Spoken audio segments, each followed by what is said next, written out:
Night had fallen over the Sea of Galilee when the disciples pushed away from the shore, obeying Jesus' instruction to cross to the other side.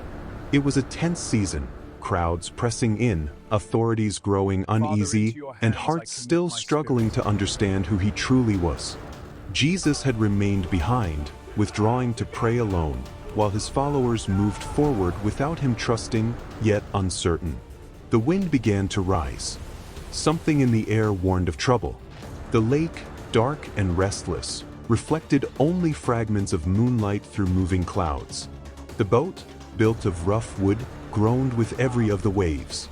Oars plunged again and again into the water, sending cold spray into the air. The wind cut their faces and burned their eyes. Everything around them was noise, water, and shadow. Time seemed to stretch. No land was visible. Only the roar of the sea and the growing weight of exhaustion.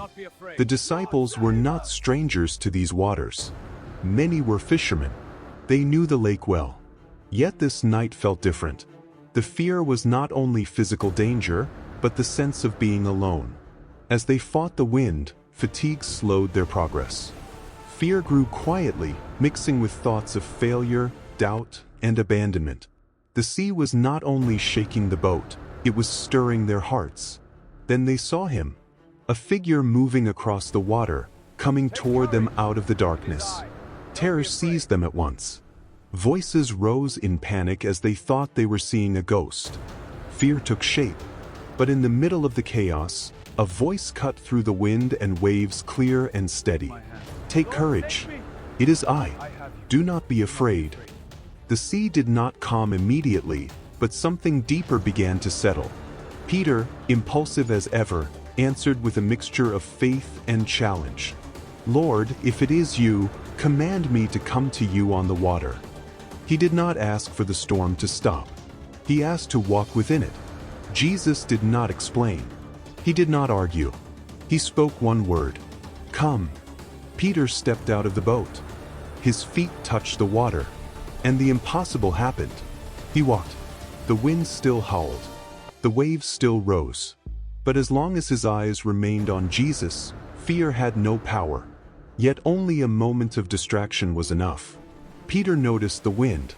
He felt the cold. He heard the roar of the sea. Fear rushed back in. He began to sink.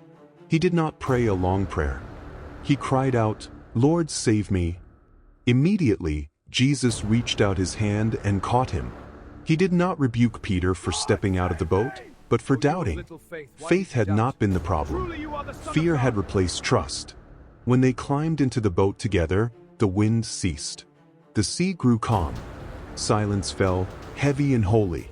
The disciples, soaked and trembling, understood something new.